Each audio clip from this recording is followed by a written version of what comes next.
Want to flush and refill any cooling circuit? You need Toolbox W04.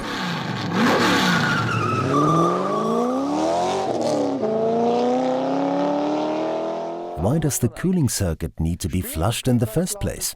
Flushing the cooling circuit is a manufacturer requirement and must be done whenever components in the cooling system are replaced. These include water pumps, charge air coolers and heat exchangers. New parts installed in the cooling system have no surface protection. The surface protection comes from additives in the coolant. If you leave old coolant in the vehicle, the additives will be gone as the coolant has been in the vehicle for too long. That means the surfaces of the new components won't be protected and will be damaged by the traces of corrosion, calcium scale or particles in the old coolant. Fresh coolant additionally coats the new aluminum components with a protective film that inhibits corrosion.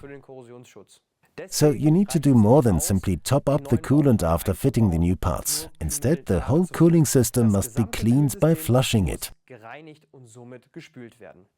Flushing is specified by OEMs as part of the maintenance procedure for the cooling system.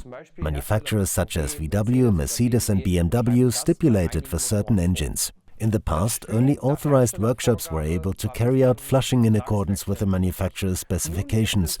Now, though, independent workshops can use our compact solution, the Toolbox W04. Our compact flushing kit fits into 2 handy cases. There's no need to assemble anything in the workshop. Let's take a look at what's inside.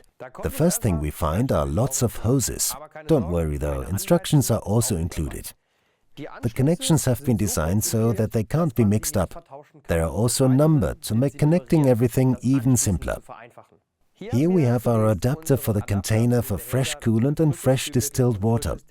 And we also have our adapter for the used coolant container. You probably already have suitable containers in the workshop. They are not included with the kit. Here we have the Venturi nozzle with hose, 2 connecting hoses with hose clips, and a cleaning adapter.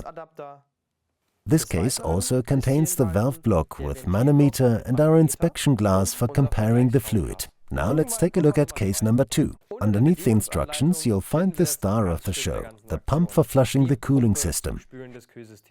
Here you can clearly see that the connections really are different from each other. It's impossible to mix them up. Also to be found in this case are 4 hose pliers for pinching off the cooling circuit, as well as the connecting lead for the 12-volt battery. Here I've taken the hoses from case number 1 again to show you that it's not possible to get them mixed up. Every hose only fits in a certain way, and as you can see here, the numbers match up too. You'll find the adapters for the expansion tank in our Toolbox W01. We haven't added these adapters to Toolbox W04 as a lot of workshops already use this toolbox. This means they don't have to purchase them twice. The toolbox is designed for universal use and is suitable for flushing older vehicles too. In another of our videos you can see how to carry out the actual flushing procedure on a Golf 7. Okay? See you next time in the workshop.